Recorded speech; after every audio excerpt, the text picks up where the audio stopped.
안녕하세요. 블록체인 인사이트 강채원입니다. 자, 매주 수요일, 목요일 찾아뵙고 있습니다. 오늘 목요일은요, 1부 마홍일의 코인 상담소 그리고 2부 프론티어 인터뷰로 진행이 될 예정입니다. 자, 우선 1부 마홍일의 코인 상담소에서는요, 이 암호화폐 시장에 대한 여러분들의 궁금증을 해결해 드립니다. 자, 어떤 질문이라도 좋으니까요, 물어봐 주시면 친절한 마홍일 대표가 나서서 속 시원하게 해결해 드립니다. 자, 이어지는 2부 프론티어 인터뷰 시간에서는요, 자, 오늘 새롭게 프로젝트를 시작한 미탭스 플러스의 김승현 대표 모시고 얘기 나눠보는 시간 가져보도록 하겠습니다. 네, 블록체인의 모든 것, 블록체인 인사이트 지금부터 시작합니다.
안녕하세요. 코인에 대한 다양한 궁금증을 해결해주는 코인 상담소의 마홍일 대표입니다. 자, 함께 이 자리 참여해주신 모파스 부대표 김성기 부대표님.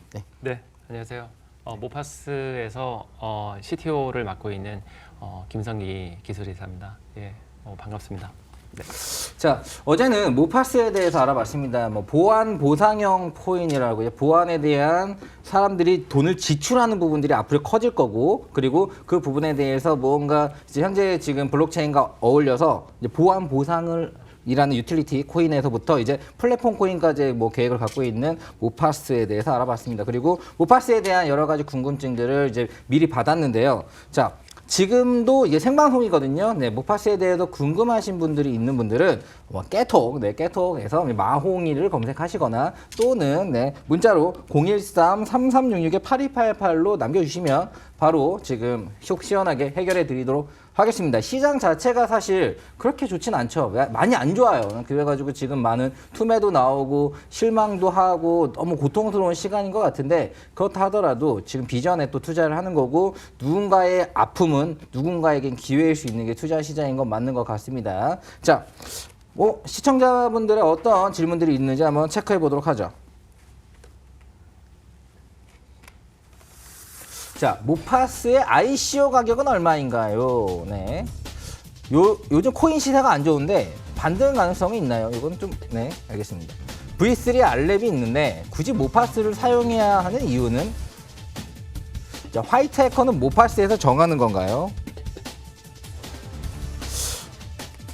자, 전부 다 해드리고 싶지만은 몇 가지만 뽑아서 말씀드리도록 하겠습니다. 우선 그 시장 자체가 좋아질 거냐, 이거는 모파스와 조금 대비된 이야기니까 좀 그 나중에 하도록 하고요. 화이트 해커를 모파스에서 뽑나요? 화이트 해커를 모파스에서 뽑는 거 아니죠? 예, 그건 아닙니다. 네. 그럴 거고요.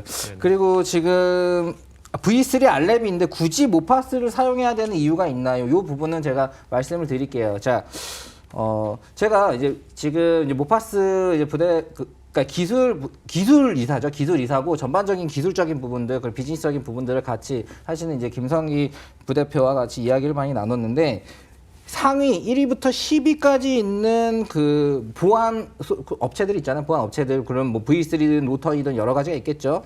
다 어느 정도의 보안적인 취약점은 어디나 있다고 합니다. 네, 그렇기 때문에 모파스라는 부분들은 사실 그 안에 해커스랩이라는 또 회사가 있고요. 보안 솔루션 하는 곳에 있죠. 그리고 그 독스테이션, 독스토리. 네, 독스토리죠. 네. 독스토리라고 이제 직접 개발하신 그런 그 보안 백신 프로그램이 있는데 이게 전국에 있는 지자체에서 엄청나게 쓴다고 하네요. 그만큼 보안 백신에 대한 기술을 이미 갖고 있고요. 네, 그런 여러 가지 기술들이 서로가 맞춰서 나온 이런 또 보안 솔루션 같은 경우는 사실 기존의 1위부터 10위가 사실 모든 그런 해커들 다 막아낸다면 하나만 있으면 되겠죠. 왜 10개가 있고 그 이상의 100개, 1000개 이렇게 10,000개 이렇게 있겠습니까? 그런 부분으로 어느 보안 솔루션이라도 사실 지속적으로 발전되거나 변종을 다 잡아내지 못한다면은 계속 나올 수밖에 없는 거고 블록체인이라는 부분으로 같이 이걸 잘 활용을 한다면은 많은 화이트 해커들이 참여를 해서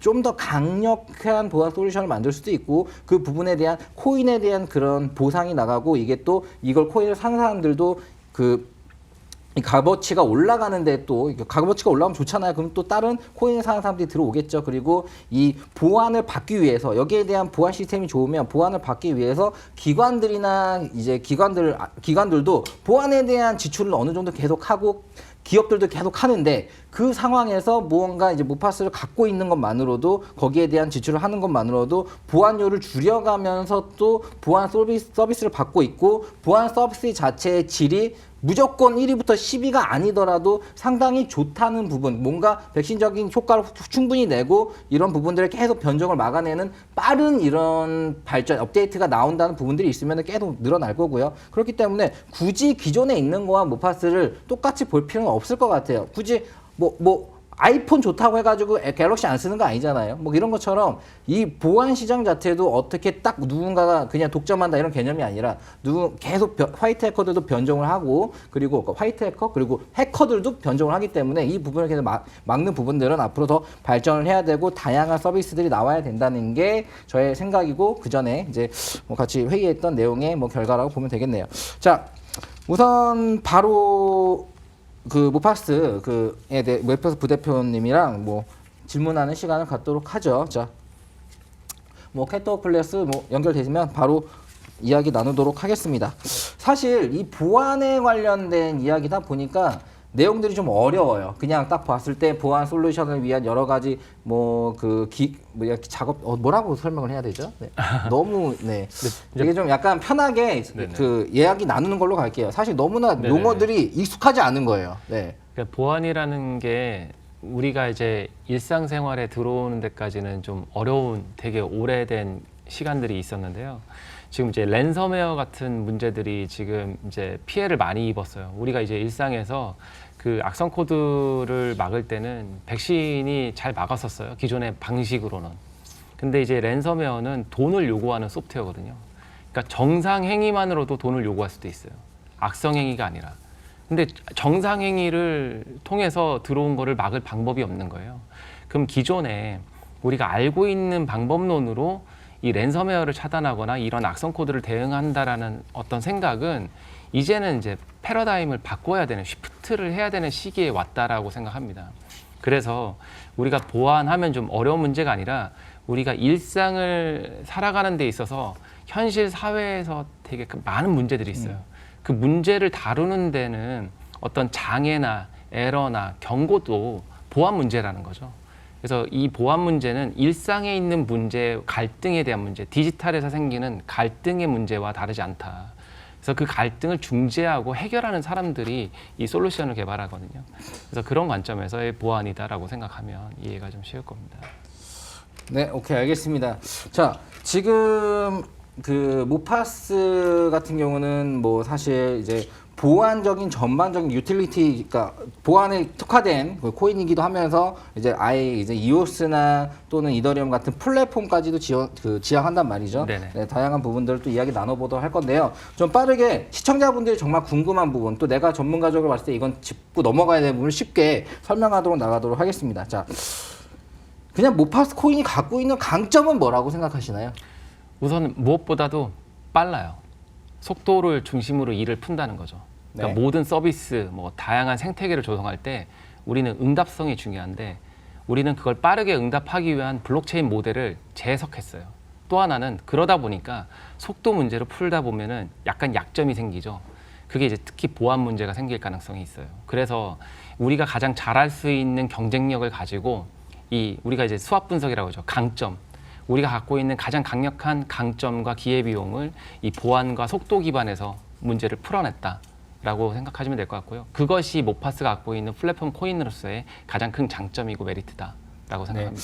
사실 속도라는 부분은 이제 이오스가 사실 이제 뭐 굉장히 획기적으로 이더리움과 다르게 플랫폼 코인이면서도 속도를 굉장히 좀 올려가지고 사람들이 많이 관심을 갖고 지금 메이저 코인 중에 대표 주자인데 네네.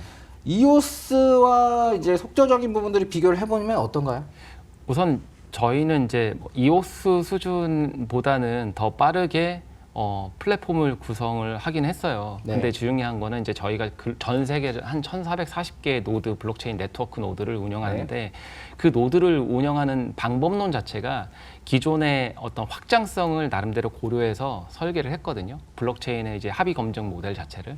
그러니까 기존에 이제 이오스가 뭐 싱글에서 만, 뭐 멀티에서 100만을 하겠다. 저희도 이제 뭐 멀티 노드거든요. 노드 자체로 본다면. 그래서 그 멀티 노드가 특정한 타임 프레임 안에 들어왔을 때, 특정한 시간 안에 들어왔을 때 100만 TPS를 낸다라는 건 그냥 블럭에 담기는 데까지 반응하는 속도고요. 그걸 컨펌 타임은 이제 5초에서 한 45초 구간, 뭐 50초까지도 갈 수가 있는데 약간 레인지가 있는데 이제 현실 세계에 가장 적합한 속도, 응답성, 그걸 목표로 만들었다. 그것이 좀 우리 서비스와 생태계를 더 조성할 수 있는 수준으로 될 거다 이렇게 저는 생각하고 있고 거기에 맞춰서 지금 준비를 했거든요.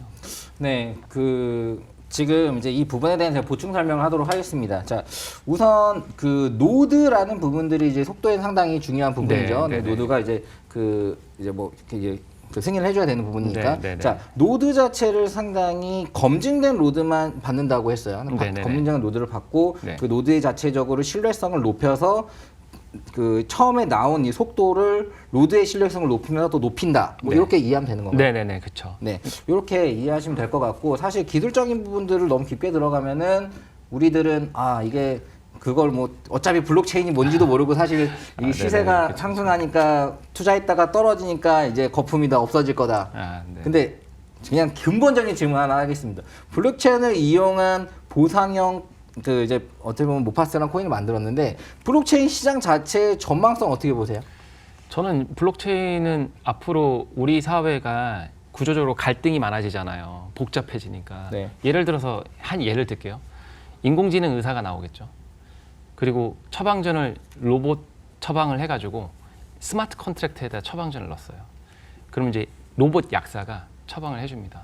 근데 그거 먹고 처방의 용량을 잘못 계산하거나 오류가 날 수도 있잖아요. 우리가 100만 명 중에 한 명이 그 약을 먹고 죽지 않으려는 법이 없잖아요. 이렇게 복잡한 갈등과 신뢰 문제들은 앞으로 4차 산업을 이룰 때 되게 다변화될 건데 거기에 맞는 신뢰 모형들은 되게 약해요. 아직. 뭐 그걸 중앙으로 통제하거나 뭐 우리가 뭐 인공지능 뭐 의사를 뭐 감방에 보낼 수는 없잖아요. 지금 가지고 있는 근본적으로 신뢰 모형은 앞으로 되게 많은 곳에 적용이 될 건데 블록체인이 적용할 수 있는 다양한 생태계 모형에 되게 중요한 역할들을 신뢰 모형으로 만들어내지 않겠느냐. 그러면 제가 굉장히 궁금한 게 있습니다. 블록체인 모델을 사실 이제 사람들이 신뢰를 갖는 부분으로 가는 것도 좋지만 이제 사실 화이트 그러니까 해커들을 끌어들여서 화이트 해커로 쓴다.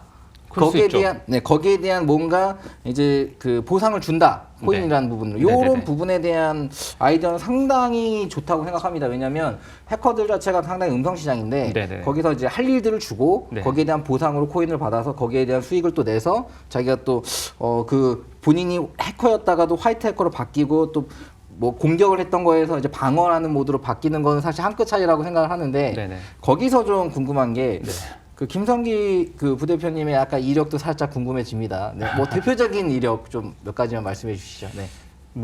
그러니까 이제 저 같은 경우 예전에 이렇게 그 아이나비 스마트 K9이라고 그 갤럭시 그러니까 안드로이드 최초의 내비게이션 할 때 제가 이제 그 당시에 이제 제 사업이 좀 있었어요. 한 10년간 하던 그런 거 만들 때 제가 그 포팅하고 한 용역을 수행했고요. 국내 최초의 안드로이드 포팅 모델이죠. 뭐 그런 거라든지 지금 이제 독스토리 같은 제품도 능동형 화이트리스트라고 해가지고 정상만 실행하는데 그 정상을 정의하는 게 중앙에서 정의하는 게 아니라 그걸 이제 우리가 PC 클라이언트 PC를 이제 엔드포인트 디바이스라고 하거든요. 그래서 그 엔드포인트 장치들로부터 자동으로 능동적으로 자동화돼 가지고 만들어지는 그런 어떤 좀 결합 데이터베이스 구조를 갖는다든지 이런 거는 기존에 좀 어려운 얘기지만 이제 시장이 가지고 있는 좀 차별화된 기술을 가지고 실제 만들었던 좀 첫 번째 사례다라고 볼 수 있거든요. 네, 사실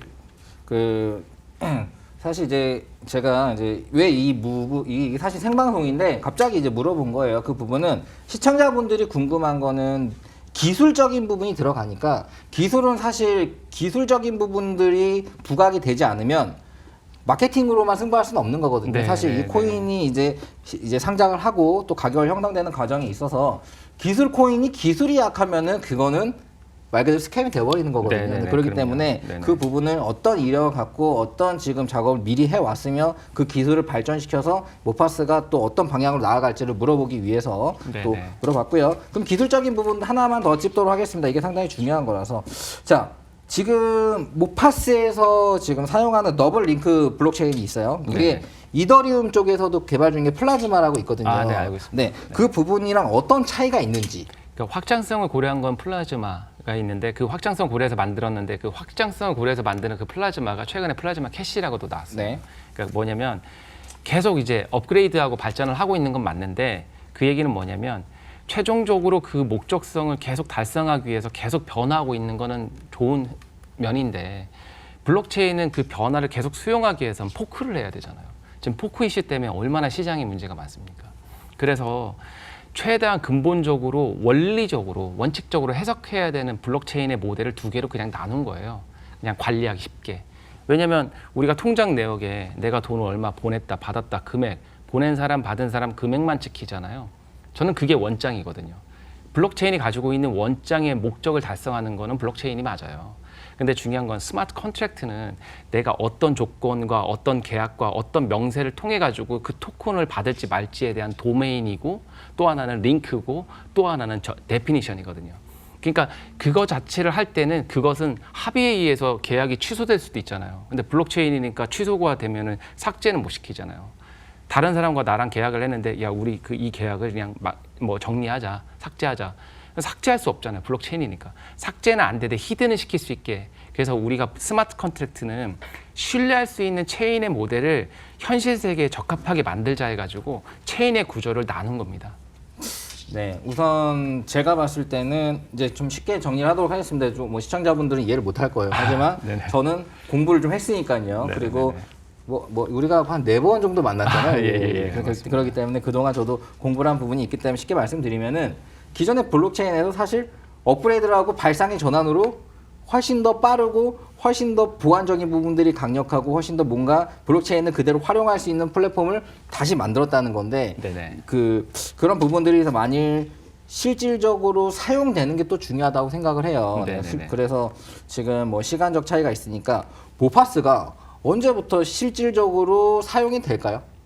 저는 내년 지금 한 3쿼터 3분기 정도에는 저희가 이제 메인넷 릴리즈를 하는데 그 릴리즈란 뜻은 뭐냐면 실제 우리 기반에서 동작하는 DApp 생태계가 온전하고 완전하게 돌 수 있는 수준의 서비스가 나온다라는 뜻입니다. 내년 3분기? 네네네.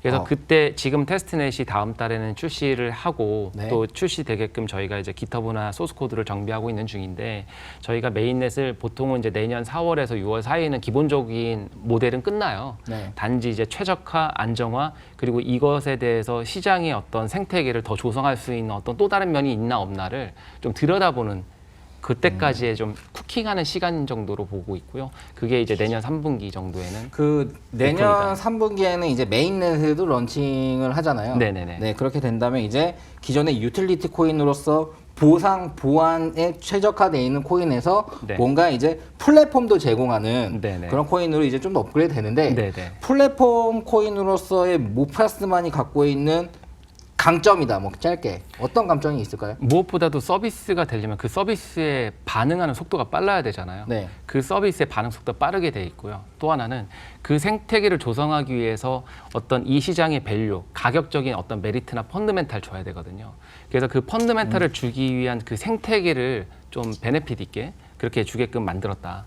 그래서 그것이 또 보안 문제까지 이제 개선을 해가지고 만들었다라고 생각합니다. 알겠습니다. 이 부분은 또 체크를 해봐야 될 것 같은데, 네네. 네, 하이퍼 디포스라고 하는데 이 하이퍼 디포스라는 단어는 제가 잘 모르겠어요. 아, 네. 그냥 디포스는 이제 이오스의 개념이잖아요. 네. 이오스가 먼저 주장했던 뭐 위임 지분 증명. 그러니까요. 네. 근데 이제 스테이크란 뜻이 우리가 이제 밸런스를 하면 이제 균형이 있고 잔액이란 뜻이 있지 않습니까? 두 개, 1, 네. 2, 5.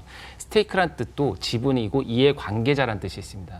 그러니까 저희는 이 네트워크의 이해관계, 지분을 가진 네트워크의 이해관계를 통해서 증명을 하되 네. 속도 중심으로 그 빠르게 이 합의를 하겠다. 그래서 빠른 합의를 위해서 우리가 이제 그 노드의 신뢰성 비율이라는 걸 따로 만들었어요. 그 이제 전문 용어로 PRR 이렇게 얘기하는데 그걸 저희가 처음으로 주장한 용어거든요. 그래서 그거를 기반으로 해서 네트워크의 상관관계를 좀 긴밀하게 묶었다. 그래서 우리는 이제 기계공학이나 이제 전자공학 하는 사람들 보면 이제 옵저버빌리티 뭐 전문 용어로 컨트롤빌리티 이런 용어를 쓰는데 우리가 그거를 제대로 측정할 수 있는 관측성 지표가 있어요. 제대로 측정할 수 있는 저희 나름대로의 모델링 툴이 있다는 거죠. 그래서 그걸 통해서 빠른 증명 방식을 이용하는 그런 어떤 저희만의 합의 모형이다. 이렇게 이해하면 좋을 것 같습니다.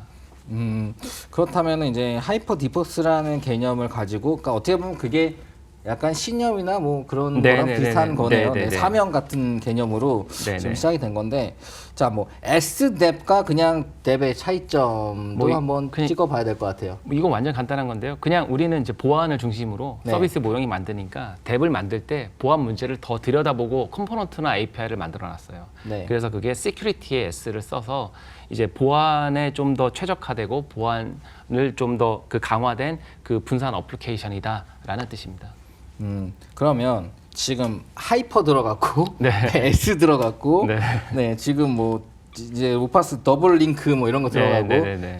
상당히 이제 새로운 언어와 새로운 개념들 그리고 네. 새로운 이제 블록체인을 좀 더 이제 발전시키겠다. 제가 이제 쉽게 이제 이해를 하면은 기존의 블록체인 서비스가 약간 국도를 가는 개념이면 고속도로 바꾸겠다. 네, 네, 맞습니다. 뭐 이런 개념으로 스피드와 네, 네, 네. 편의성, 네, 네. 그리고 이제 좀 제한된 참여성 이런 것들을 해서 좀 더 속도를 높이고 이런 식으로 이해하면 되는 건가요? 네, 지금 기존에 있는 대다수의 암호화폐들 POW 방법들 네. 그게 지금 제로 마이닝이라고 해서 문제가 되게 심각하거든요. 네. 왜냐면은 최고 노드를 증명할 수 있는 어떤 연산 도구들이 없으면서 POW 방식 같은 게 다 소스 코드 갖다 썼어요. 네. 그 방법으로 지금 이제 나갔다? 그러면은 여태까지 비트코인과 이더리움이 10년 동안 만들어왔던 팬덤을 그대로 전이시킬 수 있는가? 그 불가능하잖아요. 그래서 저희가 현실 세계에 가장 적합한 모형이 뭐냐? 그게 포스나 디포스인데 디포스가 갖고 있는 철학이 좋으니까 그걸 좀 더 자율적으로 참여할 수 있는 어떤 네트워크 운영 모델을 만들어서 합의 증명을 하고 그걸 왜곡되지 않는 신뢰 문제에 있는 공간에 넣자. 이것이 이제 바탕에 깔리고 이 모델을 설계했다라고 보시면 될 것 같아요. 네, 지금 그 해외에서 네. 모파스에 대한 관심과 현재 이제 그 관심도나 지금 그런 평가도는 어떤가요? 뭐 저희가 이제 뭐 후오비도 직접 만났고 후오비도 네. 이제 베이징 가서 만났고 오케이도 만나고 네. 뭐 만날 만한 데들은 거의 다 만났었어요. 네. 그리고 뭐 저희가 뭐 실리콘밸리 가서도 3주 동안 뭐 네. 미드업 행사하고 테크크런치도 나가면서 같이 커뮤니케이션하면서 저희가 주장하는 생각과 기술들이 실제로 시장에서 설득력이 있고 의미 있는 결과를 갖고 있다라는 생각들을 많이 디스커션했거든요. 그래서 저희는 충분히 경쟁력이 있고 의미 있는 결과를 낼 거다 이렇게 생각하고 있습니다. 네, 그렇다면 자, 뭐 1차 목표라고 볼게요. 네. 네. 네, 기업 가치 1차 목표는 어느 정도로 보고 달리고 계십니까? 뭐 최종 목표야 저도 이제 저희 코인의 가치가 100조가 되는 게 목표지만 우선 1단계로는 한 1조까지는 시장 가치를 좀 만들자라는 게 첫 번째 목표다. 네, 그렇다면 이제 뭐 상장 플랜에 대해서도 좀 물어볼게요. 네. 저희가 그 상장 플랜을 계속 늦춰왔어요. 네. 늦춰온 이유가 원래 저는 이제 이더가 120만 원대 180만 원일 때 저는 17만 원까지 내려올 거를 주장했던 적이 있어요. 네. 못 믿겠지만 뭐 과거에 제 통화 내역에 있겠지만 중요한 거는 저는 그 당시에 그 어떤 금융공학적으로 기술적인 어떤 분석 과정에서 지금 시장이 지금 하이프 사이클상 경합기, 경멸기라고 해가지고 그 내려오는 구간에 있는데 이때 상장을 하면 우리도 같이 철퇴를 맞으니까 좀 그 시기를 한 12월 정도로 보는 게 어떻겠느냐라고 해서 계속 미뤄왔고요. 저희가 12월에는 상장이 확정입니다. 네. 네, 아이닥스를 통해서 확정이기 때문에 12월에 그게 적합한 시기, 밸류에이션이 표현되는 시기에 저희가 테스트넷 출시와 함께 이제 뭐 미드업도 하고 그때 이제 오픈 시장, 그러니까 상장이 딱 된다 이렇게 보시면 될 것 같습니다. 네, 사실 뭐 금융공학 얘기해서 그런 건데 제가 이제 어떻게 보면 해외 선물 쪽으로 네. 오랫동안 해왔는데 한 6년, 7년 전에도 크루드 오일이라는 네. 그런 네네네. 엄청 그 인기 시카고 있었죠. 선물사 연결해가지고 또 네네네. 그런 프로그램도 개발하시고 했다는 거 들어보면은 네네네. 뭐 시청자분들도 아 너무 이거 젊은 사람 둘이 이렇게 한다고 볼 수 있는데 우리 둘이 합쳐도 네, 80네. 아, 네네네. 네, 80이 좀 안 됩니다. 네, 네네네. 많이 넘으셨어요. 네, 굉장히 동안이어가지고 좀 시청자분들 왜 이렇게 너무 젊은데 그런 거 아니야라고 느끼는데 젊지 네. 않습니다. 네, 네네. 42이시죠? 네. 네, 뭐 아무튼 자, 모파스에 대한 전반적으로 정리를 해보도록 하겠습니다. 자, 모파스는 우리나라 토종 코인이죠. 토종 네네네. 코인이고요. 그 우리나라에서 이제 뭐 해커 쪽으로 아니면 또 화이트 해커 쪽 보안 쪽으로는 난다 긴다 하는 사람들, 그 원래 조직들, 네, 그 해커스 랩과 또 뭐 스토리. 네, 독스토리나 이렇게 좀 여러 가지 이제 그 보안 솔루션이나 백신들을 이제 개발하고 또 굉장히 상용화시키고 이미 지자체에서 많이 쓰고 있는 그런 개발을 했고 여러 가지 또 사실 너무 많죠. 네, 그런 부분들에 대한 이력이 있는 또 김성기 CTO가 합쳐서 또 만들어진 보안적으로는 확실한 코인 같습니다. 자, 앞으로 기대가 굉장히 많이 되고요. 앞으로 크게 기대해 보도록 하겠습니다. 아, 네. 예, 감사합니다. 네.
업계를 선도하는 유망 기업과 인물들 만나보는 시간이죠. 프론티어 인터뷰 시간입니다. 자, 저희 오늘은 글로벌 핀테크 전문 기업이죠. 미탭스 플러스의 김승현 대표님 모시고 얘기 나눠보는 시간 가져보겠습니다. 대표님 안녕하세요. 안녕하세요. 네, 반갑습니다. 반갑습니다. 날씨가 추운데 먼 걸음 감사합니다. 자, 우선은 저희가 본격적으로 시작을 하기 전에 자기소개 먼저 좀 부탁을 드리겠습니다. 네, 안녕하세요. 저는 미테스 플러스의 CEO 김승현이라고 합니다.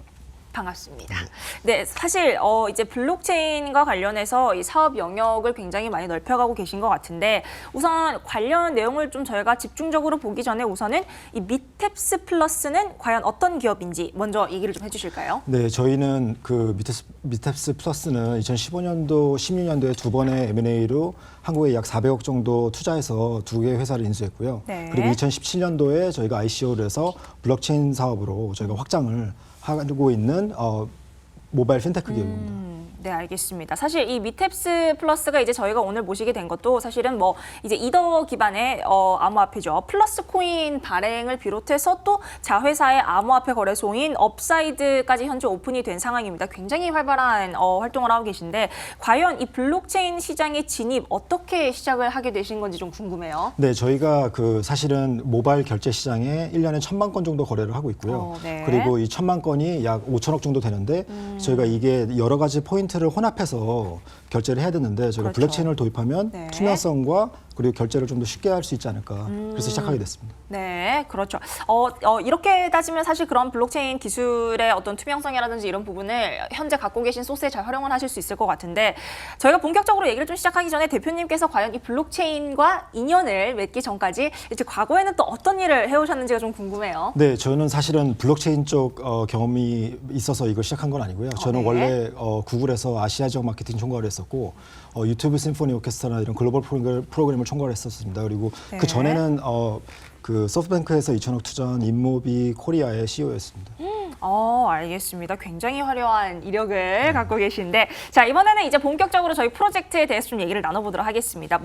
블록체인 기반의 게임과 플랫폼 출시를 지금 준비 중이라고 들었는데 정확히 어떤 건가요? 저희가 모바일 게임을 디그스타라는 모바일 게임을 출시하고요. 네. 이거는 그냥 모바일 게임이고 저희가 해결하려는 문제는 블록체인이 아직도 저희가 보기엔 어렵고 아직도 많은 사람들이 잘 하기 어려워서 이거를 네. 좀 쉽게 하고자 해서 모바일 게임을 출시했고요. 아. 그 모바일 게임이 향후에 아마 이제 D앱으로 블록체인 게임으로 변모하는 그런 것을 감안해서 네. 저희가 게임을 출시하게 됐습니다.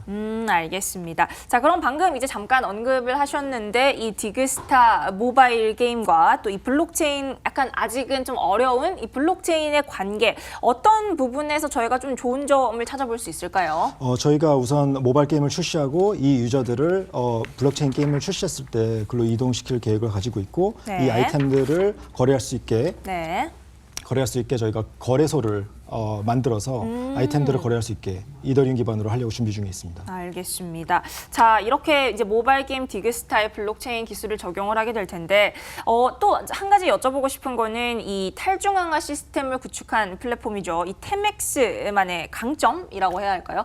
좀 주목해야 될 포인트라든지 어떤 걸 좀 자랑을 해주시면 좋을까요? 지금 많은 분들이 사용하고 있는 거래소는 증권거래소처럼 이더리움이나 비트코인을 계속 거래하고 있는데요. 근데 사실 지금 저희가 출시하는 건 오히려 아마존이나 이베이에 좀 더 가깝고요. 이더리움 기반에 된 이런 토큰들을 상품처럼 사고 팔 수 있는 그런 것들이 이제 게임에서 올 수도 있고 그리고 게임에서 ERC721 기반이라면 다른 게임에도 갈 수 있는 네. 그런 호환성을 가지고 있는 플랫폼이라고 생각하시면 될 것 같습니다. 그러면 이게 사실 이 토큰을 발행을 하신 게 이더리움 기반이신데 굳이 이더리움을 기반으로 하신 이유가 또 있나요? 저희가 중국의 2개 파트너, 일본의 2개 파트너, 한국의 3개 파트너의 블록체인 게임이 다 이더리움 기반으로 되어 있어서 네. 이분들을 파트너로 같이 동시에 런칭하려고 하고 있거든요. 네. 그래서 그분들의 호환성과 접근성을 제공하기 위해서 우선 이더리움으로 저희가 개발을 했고 이더리움이 아니더라도 저희가 중앙화해서 이분들을 서빙할 수 있게 플랫폼이 제작되어 있습니다. 알겠습니다. 아까 이제 저희가 잠깐 얘기를 했었는데 이 자회사의 암호화폐 거래소인 업사이드 거래소 같은 경우는 어떤 다른 거래소들과의 차별화가 있을까요? 네, 그 업사이드 거래소는 저희가 네. 사실 보안이 굉장히 중요하다고 생각했고 그 이후에 업사이드 거래소는 D앱들과 지갑들과 앱들과 연결할 수 있는 보안 지갑 API가 준비되어 있습니다. 네. 그래서 이제 추후에 개발자들이 앞단에 앱만 만들면 지갑이나 이런 케어시나 인증 프로세스는 저희 API를 사용할 수 있게끔 아마존 AWS처럼 만들었다고 생각하시면 될 것 같습니다. 알겠습니다. 사실 이렇게 또 거래소, 물론 이제 거래소를 대표해서 나오신 건 아니지만 또 한 가지 여쭤보고 싶은 건 사실 대중들의 어떤 거래소에 대한 인식이라고 하면 사고라든지 해킹 사고라든지 이런 게 많아서 보안에 굉장히 신경을 쓸 수밖에 없을 것 같은데 뭐 그런 의미에서 어떤 이 거래소가 갖고 있는 이 업사이드가 갖고 있는 보안적인 부분에서의 강점이라든지 그런 것도 있을까요? 네, 저희가 그 모회사가 일본에 상장돼 있어서 네. 저희가 분기별로 감사받고 있고 이런 것들을 체계적으로 저희가 보안 실사나 이런 것들을 받고 있는 게 첫 번째가 있고요. 네. 두 번째는 보안에 대해서는 사실은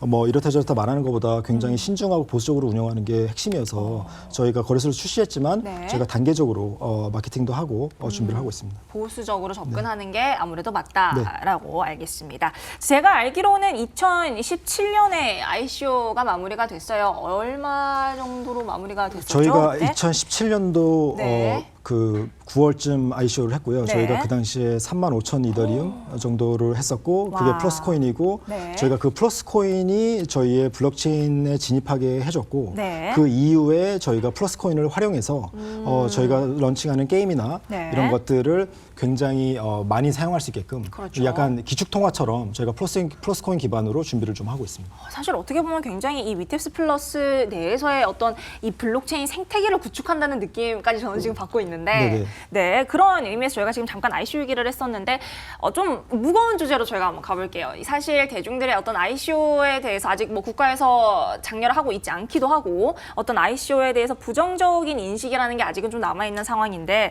이런 의미에서 이 김승현 대표님은 어떤 의견을 갖고 계신지가 좀 궁금해요. 네, 저희가 약간 제가 드린 의견은 한번 ICO를 해본 사람의 의견일 것 같은데요. 네. 그 저희가 봤을 때 블록체인에서 가장 고부가가치가 있는 사업은 거래소가 아니라 코인을 발행하는 일이거든요. 근데 코인을 발행했을 때 자금을 조달하는 행위를 네. 저희가 ICO라고 보고 있는데 사실은 ICO는 조달하는 행위는 여러 가지 행위로 계속 변하고 시장에 따라 변할 거지만 코인을 발행하는 게 고부가가치가 되는 거는 변하지 않을 거거든요. 그래서 여러 가지 규제나 이런 상황들이 네. 지금 단면적인 것보다는 추후에 이런 여러 가지를 고려해서 해야 되지 않을까? 투자를 해야 되지 않을까? 규제를 해야 되지 않을까? 코인을 발행해야 되지 않을까? 이런 생각을 하고 있습니다. 사실 이제 규제에 대한 말씀을 하셨는데 어떻게 보면 이 정부의 규제 가이드라인이 나오지 않은 상태에서 어떻게 보면 뭐가 나쁜지 뭐가 맞는지가 정해지지 않은 상태거든요. 그로 인해서 또 많은 불운한 일들도 좀 생겨나고 있고 정부 규제에 대해서는 어떻게 따로 생각하시는 뷰가 좀 있을까요? 현재 가이드라인이 나오지 않은 상황이지만. 근데 이 정부의 규제라는 건 글로벌리 모호한 상황이기도 하고요. 네. 그렇죠. 그리고 기축통화를 가지고 있는 미국과 일본이 굉장히 공격적으로 하여지는 걸로 보여지지만 굉장히 보수적으로 접근해야 된다고 생각하고 있고요. 그리고 또 지금은 약간 그 연초 대비 하락 시장이어서 네. 이렇게 어떻게 변할지가 또 관건일 것 같습니다. 그렇죠. 연초 대비 하락 시장. 방금 이제 연초 대비 하락 시장 저희 안타까운 지금 시장에 대한 말씀을 잠깐 해주셨는데 그렇다면 저희 지금 일주일 동안 사실 비트만 보더라도 거의 22% 정도 하락을 한 상태인데 전망 어떻게 보시나요? 저희가 네. 그 ICO 한위의 전망을 하지 않고 있는데요. 이제는 어떻게 해야 될지 모르겠지만 아마 그 많은 분들이 많은 분들이 예측했을 때 12월이 되면 굉장히 오를 거다라고 예측하셨고 또 다른 대세 예측은 이런 뭐라 해야 될까 기관 투자자들이 들어왔을 때 네. 다시 한번 오를 거라 생각했는데 사실은 기관 투자자들이 투자하는 거는 그런 여러 가지 파이낸셜 프로덕트는 비트코인이나 이더리움이 직접적으로 투자하지는 않고 있거든요. 그래서 그런 것들과 거래량과 그리고 실제적으로 가격을 좀 거시적으로 보시면 좀 알 수 있지 않을까라는 생각을 하고 있습니다. 알겠습니다. 저희가 ICO 얘기를 한 번만 더 해볼게요. 지금은 뭐 사실 이 미팁스 플러스 같은 경우도 몇 년 된 기업이죠? 저희가 한국 법인이 생긴 지는 2015년도에 생겼고요. 그렇죠, 2015 저희가 년요. 인수했던 법인은 사실은 8년 전에. 8년 전이면은 사실 그런 의미에서 리버스 ICO에 대한 견해는 좀 어떻게 갖고 계신지도 궁금하거든요. 리버스 ICO가 대세가 될 거라고 생각하고 있고요. 그냥 리버스가 아니라 이제는 유스 케이스가 있는 실제로 케이스가 있는. 코인을 발행했을 때 사용되는 걸 보여주는 분들만이 ICO를 할 수 있지 않을까라는 생각을 하고 있고요. 이제 백서만 가지고 이렇게 하겠다, 기술만 가지고 하는 거는 안 되고 그 프로덕트만 있어도 안 되고 프로덕트와 블록체인이 연결된 상품이 있는 분들이 할 수 있을 것 같습니다. 그렇죠. 결국에는 사실 시장에서 뭔가 효용성을 갖기 위해서는 메서드 옵션이 가장 중요한데 그런 의미에서는 확실히 리버스 ICO가 갖고 있는 강점이 좀 있을 것 같은데 이 플러스 코인이 유틸리티 코인 네, 유틸리티 얘기죠? 코인이고 저희가 네. 이번에 런칭하는 디그스타나 그리고 거래소 코인으로 사용되고 저희가 런칭하는 모든 프로덕트에 기축통화로 사용된다고 생각하시면 될 것 같습니다. 그런 의미에서 스테이블 코인은 또 어떻게 생각하시나요? 스테이블 코인은 최근에 USDC가 네. 코인베이스와 런칭해서 그렇죠. 테더가 굉장히 많은 논란이 있기 때문에 될 수 있을 거라고 생각하는데 저는 사실 두 가지로 보고 있는데 어떻게 보고 스테이블 계시죠? 코인보다는 네. 저희가 그 ERC 7일에 암호화 자산 아, 네. 뭐 이런 뭐 그런 거와 하나는 스큐리티 토큰 증권이요. 이 두 가지가 대세가 되지 않을까라는 생각은 하고 있습니다. 스큐리티 토큰에 대한 이 시장의 관심이 어마어마하게 되었거든요. 네, 그 두 가지가 앞으로 내년도에 트렌드가 되지 않을까. 알겠습니다. 자, 저희가 이번 다시 좀 프로젝트 얘기로 돌아가 보도록 하겠습니다. 이제 앞서 소개하신 디그스타 그리고 이제 이 템엑스의 연동 과정에서 발생할 좀 시너지 효과라든지 이런 부분에 대해서 기대를 할 수밖에 없을 것 같은데 이제 구상 단계에서 예측하셨던 어떤 게임과 이 암호화폐 거래소의 결합 어떻게 보고 계시나요? 지금까지 블록체인 게임이 크립토키티가 성공했다고 하지만 네. DAU나 MA가 현저히 낮거든요. 근데 그 이유가 뭐냐면 제가 봤을 때 그 게임을 하면서 네. 이더리움을 보내고 받고 이런 것들이 굉장히 번거롭고 복잡하고 게임에서 나와야 돼요. 네. 근데 핵심이 뭐냐면 블록체인 게임이 이게 블록체인인지 아닌지를 잘 모를 정도로 잘 만들어야 되거든요. 그렇죠. 사실 이 방금 말씀하신 부분이 굉장히 이제 중요한 부분이 사실 그런 거거든요. 이런 암호화폐나 블록체인 생태계의 메서드 옵션이 어떤 그림이 될 것이냐라고 생각했을 때 사실 저희가 인터넷의 기술이 어떻게 돌아가는지를 생각하면서 쓰지는 않잖아요. 네네. 그런 의미에서 확실히 이 블록체인의 백엔드에서 일어나는 일들을 모르는 상황에서 그런 메서드 옵션이 일어날 것 같은데 계속해서 말씀을 해주시죠. 네. 그래서 저희가 디그스타를 출시하게 되면 디그스타에서 이런 이더리움이나 암호화폐 송금 입금 과정들이 네. 저희가 가지고 있는 업사이드 거래소 API를 활용하게 돼서 아. 실질적으로 이런 것들이 연동돼서 돌아가는 거고요. 네. 실제로 저희가 디그스타를 런칭을 사실은 6개월 전에 개발하고 해외와 국내 모든 탑 거래소도 다 만나봤는데 이런 디앱을 위한 API를 아무도 갖고 있지 않았어요. 아, 디앱을 위한 API. 네, 그래서 저희가 직접 만들게 된 거고 저희가 이 시장을 좀 선도하려고 하고 있습니다. 그렇게 되면 사실 디앱을 위한 그런 API를 실질적으로 개발을 하셨다는 거는 사실 개발자 쪽에도 굉장히 많이 좀 품을 들이고 계신 것 같아요. 네, 그 개발자가 굉장히 잘하는 분들이 많고 네. 굉장히 많은 것보다도 저희가 집중을 해서 하고 있고요. 그래서 굉장히 많은 이런 집중을 하고 있습니다. 네, 알겠습니다. 자, 사실 이제 올해에 이어서 내년에도 굉장히 좀 바쁜 한 해를 보내시지 않을까 하는 그런 생각이 드는데 이제 뭐 국내 크립토 시장 저희가 아까 좀 전망에 대해서도 얘기를 해봤지만 이제는 글로벌 시장을 점령을 하기 위해서도 어떤 전략이 좀 갖고 계실 것 같은데 그런 의미에서 로드맵, 특히 글로벌 시장을 겨냥한 로드맵이 좀 어떻게 진행이 되고 있는지를 여쭤보고 싶어요. 네, 저희가 지금 가지고 있는 생각은 약간 우선 아시아에 집중해서 네. 규제 중국 외에 한국과 일본에 집중할 생각을 하고 있고요. 그리고 한국과 일본에서 저희가 대부분의 플레이어들이 대부분 다 플랫폼을 런칭해서 기다리고 있지만 저희는 이런 다들 사실은 장터를 다 만들고 있는 거거든요. 네. 근데 요즘에 블록체인에서 뭐가 없냐면 유스 케이스가 없고 장터에서 가장 많은 상품을 파는 상인들이 많이 없어요. 그래서 저희가 콘텐츠에 집중하고 네. 이 콘텐츠를 가지고 ERC 7일 기반 그리고 우리 거래소를 활용해서 쉽게 블록체인인지 아닌지 느끼지 못하게끔 하는 이런 것들을 구현하려고 저희가 이런 연결고리들을 저희가 집중하고 있습니다. 알겠습니다. 혹시 대표님이 개인적으로 좀 관심이 간다라든지 뭔가 좀 전망이 좋을 것 같은 프로젝트의 장르라든지 이런 게 좀 있으실까요? 전망이 좋을 것 같은 프로젝트의 장르는 ICO를 요즘에 안 하고 있어서 제가 좋아하는 이런 프로젝트는 그리고 네. ICO가 필요 없다고 생각해서 굉장히 주의 깊게 보는 거는 최근에 크립토키티 팀이 네. 실제 법인을 만들어서 VC 투자를 받은 게 되게 흥미롭고요. 그리고 그냥 ICO를 또 하는 게 아니라 네, 어떤 의미에서? 왜냐하면 네. 이제는 그냥 블록체인으로만 하는 거는 한계가 있고 부분적으로 중앙화되고 부분적으로 탈중앙화돼야 된다는 느낌을 되게 많이 받았거든요. 여러 네. 프로젝트를 만들 때. 완전히 100% 블록체인인 거는 한계가 너무 지금 기술에서 많으니까 그래서 그런 것들이 되게 핵심일 것 같습니다. 이 블록체인 100% 블록체인에 대한 한계에 대해서 얘기를 해주시면서 이제 부분적인 중앙화, 부분적인 탈중앙화에 대한 얘기를 좀 해주셨는데 정확히 어떤 부분에서 그렇게 좀 이루어지는 게 바람직하다고 생각을 하시나요?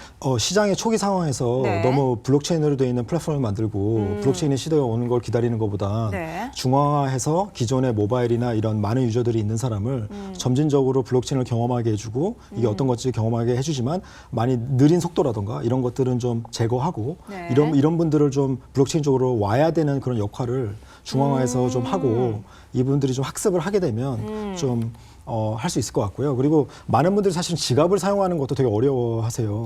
맞아요. 예, 그래서 이런 것들도 많이 해결돼야 되는 부분이거든요. 네. 그래서 저는 아직도 그 기술적으로도 상품적으로도 갈 길이 멀다고 생각하고 있습니다. 기술적으로도 상품적으로도 뭔가 좀 매스 어답션의 길은 아직까지 조금 멀지 않나 하는 생각을 하신다는 얘기 해주셨습니다. 저희가 지금 잠깐 중앙화에 대해서 좀 얘기를 하고 있는데 뭐 시기가 시기니만큼 제가 잠깐 여쭤보고 싶은 게 이제 최근에 가장 뭐랄까 이 하락장의 원인으로 가장 크게 꼽혔던 이 비트코인 캐시의 하드포크 이슈.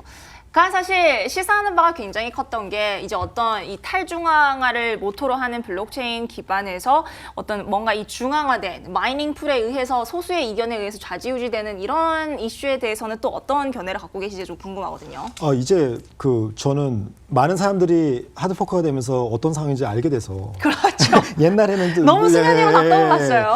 그래서 오히려 기관 투자자들은 더 좋아하지 않을까 이러면서 더 탈중화가 되고 더 알려졌으니 이건 사실은 이전에 1년 전까지만 해도 굉장히 소수만 알고 있었던 정보라고 생각하고 있거든요. 그렇죠. 그래서 많은 분들이 알려져서 좀 좋은 거라고 생각하고 있습니다. 오히려 이렇게 수면 위로 떠올랐으니까 뭔가 좀 더 발전될 방향성이 좀 더 잡혀졌다 뭐 이런 의미에서 네네네. 알겠습니다. 자, 저희가 좀 슬슬 마무리를 해보면서 이제 대표님의 뭐랄까 최종 목표, 꿈이 있으시다면 어떤 게 있으실까요? 사실 저희는 아직도 비트코인, 이더리움 이런 얘기 많이 하지만 네. 실생활에 사용하거나 이거를 의미 있게 사용하는 처는 아직 없다고 생각하고 있고요. 저희가 그런 것들을 만들어 나가는 징검다리 역할을 업계에서 좀 하려고 하고 있습니다. 만들어 나가는 징검다리 역할을 알겠습니다. 자, 마지막으로 저희가 이제 뭐 하고 싶은 말이 남으셨다거나 뭔가 좀 더 자랑을 해야 되는데 자랑을 조금 덜 하셨다거나 그런 출연하신 소감에 대해서 여쭤보도록 하겠습니다. 네, 저희가 이제 다음 주 월요일 날 디그스타가 154개국의 구글 플레이에 런칭하게 되는데요. 그래서 많은 관심 부탁드립니다. 네. 알겠습니다. 네, 지금까지 이렇게 해서 오늘 저희 미탭스 플러스의 김승현 대표와 함께 얘기 나눠보는 시간 가져봤습니다. 대표님 오늘 나와주셔서 감사합니다. 감사합니다.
블록체인의 모든 것, 블록체인 인사이드. 아쉽지만 오늘 저희가 준비한 시간은 여기까지입니다. 저희 오늘 1부 마홍일의 코인 상담소 그리고 2부 프론티어 인터뷰까지 함께 했는데요.